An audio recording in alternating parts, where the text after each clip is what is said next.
Please বসুন। কেমন আছেন? আমি ভালো আছি, আপনি ভালো আছেন? হ্যাঁ, আমি ভালো আছি। আসতে কোনো অসুবিধা হয়নি তো? একদম না। এই আজকে খুব গরম পড়েছে, তাই না? বৌমা, বৌমা, ফ্যানটা নিয়ে এসো তো। আপনি অস্থির হবেন না, আমরা ঠিক আছি। রাখো রাখো, বড় ঘরের ছেলেরা না এরকমই হয়, নম্র ভদ্র। বুঝতে পেরেছো বাবা? কি খাবেন আপা? আহা, খাওয়া দাওয়া পরে হবে, আগে কাজে কথায় আসি। আমার ছেলে আপনার মেয়েকে পছন্দ করেছে, বিয়ে করতে চায়। আমার তো সৌভাগ্য, জিসান বাবাজি আমার মেয়েকে পছন্দ করেছে, এটা তো ভাগ্যের ব্যাপার। আপনার কোনো আপত্তি নেই তো? আপত্তি থাকবে কেন? আমি তো এক পায়ে রাজি। তাহলে তো হয়ে গেল। এখন আমরা বিয়ের ব্যাপারে একটু বিস্তারিত আলোচনা করি, কি বলেন? কোনো আলোচনা দরকার নাই, আমি কিচ্ছু শুনবো না। জিসান বাবাজি তো মাশাআল্লাহ, আমার মেয়ে যখন জিসানকে পছন্দ করেছে, এখানে আমার আপত্তি থাকবে কেন? এবার শুধু বলুন, কবে আমার মেয়েকে বউ করে আপনার বাড়িতে নিয়ে যাবেন? আলহামদুলিল্লাহ, ছেলে যেহেতু রাজি, মেয়েও রাজি, আপনিও রাজি, আমিও রাজি। তাহলে আর দেরি কিসের? আগামী শুক্রবার বিয়েটা হয়ে যাক। আলহামদুলিল্লাহ। তাহলে এই কথাই রইল, আজ উঠি।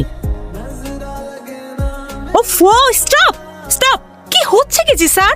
আমি তো ঘুমাচ্ছিলাম নাকি? তো ঘুমাচ্ছ কেন তুমি? স্ট্রেঞ্জ, কি চমৎকার করে বললো, আমি তো ঘুমাচ্ছিলাম নাকি। এই যে মহারানী, এখন কয়টা বাজে? বেলা 6টা বাজে, এখন কি ঘুমানোর সময়? আচ্ছা ওয়েট, তুমি কি ভুলে গেছো তুমি যে তোমার শ্বশুর বাড়িতে আছো? এটা তোমার বাপের বাড়ি না। এখানে কাজের মেয়েরা যেভাবে কাজ করে খায়, তোমাকেও ঠিক সেইভাবেই কাজ করেই খেতে হবে। আর শোনো, আজকের পর থেকে এই বাড়িতে 6টার পর ঘুমানো চলবে না। এখন বেশি কথা না বলে যাও, এই হাড়ি পাতিলগুলো নিয়ে রান্নাঘরে যাও, সুন্দর করে পরিষ্কার করে ফেলো। যাও, খবরদার যদি একটা শব্দ করেছো তাহলে আমি তোমাকে এই বাড়ি থেকে বের করে দিব, রিমেম্বার। এই শাড়িটা ধুয়ে শুকিয়ে আয়রন করে আমার আলমারিতে উঠিয়ে রাখবি, যাতে একটু নষ্ট না হয়। নষ্ট হলে কিন্তু খবর আছে।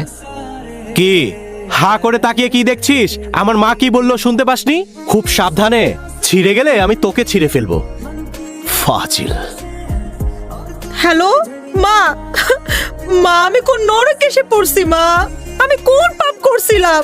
আমার সাথে যা হচ্ছে আমি একদম সহ্য করতে পারছি না।